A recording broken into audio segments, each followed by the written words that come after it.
Hey everybody, welcome to the Waldock Way. I'm Jessica, and today's video is going to be our 2020 homeschool goals.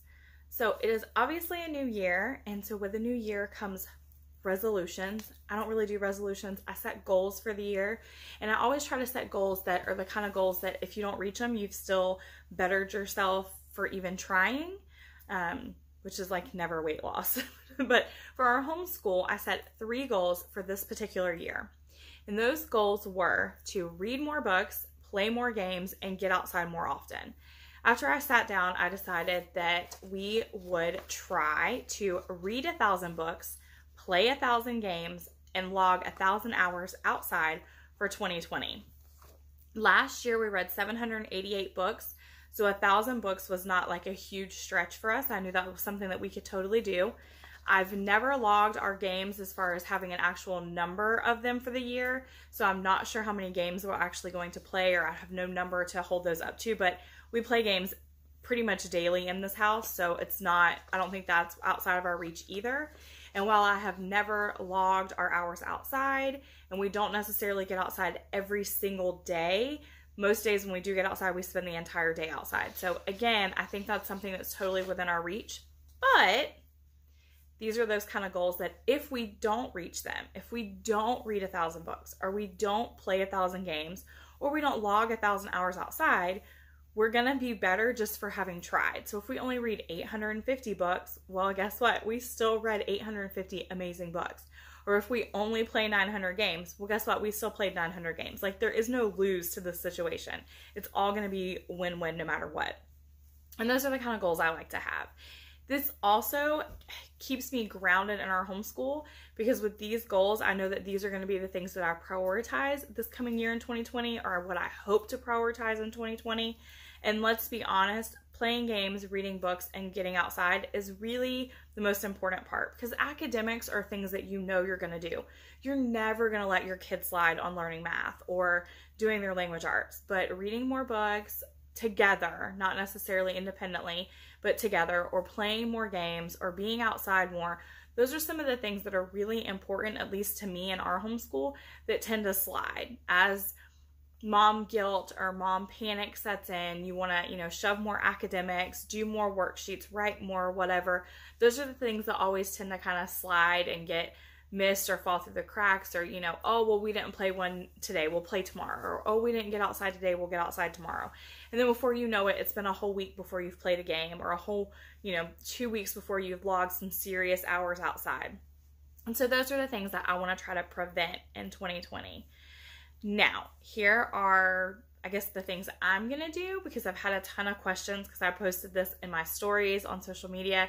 So I'm going to go ahead and answer those questions. I'm not saying this is what you have to do. This is just what I'm going to do. For books, we will only be logging a book once we've read it once. Now, not that reading multiple books or a book multiple times doesn't count, because it totally does. But I'm going to be using Goodreads to log, and you can only scan a book one time on there. So for our books, we will be using Goodreads, which is an app. They allow you to scan a book or type it in and add it to multiple shelves. So I have a 2020 shelf. I also have a challenge set up for 2020. So I can see, it kind of tracks how many numbers or how many books we've read. I can just see the number really easily. It also has like a little completion tracker, so you can see kind of where you are in a view if you're a visual person. So that is the only reason why I'm only counting a book when we've read it one time. Like I said, not that reading the same book 10 times does not count, because it totally does. But we will only be counting it one time because of that reason. I don't want our numbers to be mismatched. Now, as far as games, we will be tracking that with Board Game Stats, another app. And I will link all of this in a blog post, so you don't have to be writing any of this down. And all of those can be, you can play multiple times. So we will not necessarily be tracking 1,000 games played, but 1,000 plays, like 1,000 times we've played a game. Because we don't even own 1,000 games. Close, but not quite 1,000. So there's no way we could play 1,000 different games. So we will be tracking, times of play. So for instance, if we sit down and we play 6 rounds of Spot It, that counts as 6 games, because you can put that in Board Game Stats 6 times back to back, and it will count it as 6 times. And for hours outside, that's simple. We will literally be logging our hours outside.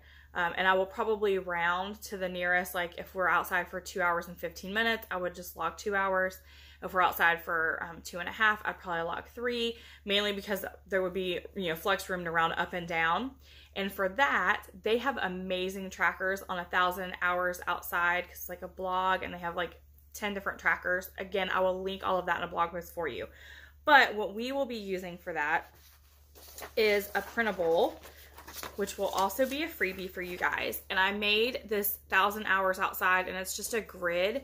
And the reason I did my own is because I wanted it to match the 1,000 books read and the 1,000 games played. And I will still be using the apps to track, because it will track the specific books and the specific games we played and on what dates. But I'm putting these on the refrigerator for Emily so she can color in the boxes and be part of it herself. Because I feel like if she's, coloring in and part of it, that it's going to be important to her as well as me. And she's going to say, hey mom, we haven't played a game today, or we haven't read any books today, or we haven't been outside today. And she's going to help kind of keep me, trucking along on that goal. So all of these will be available in a blog post. I will link them down in the description box so that you can grab yours if you would like to use these printables and join us in any of the challenges or the goals. We would love to have you.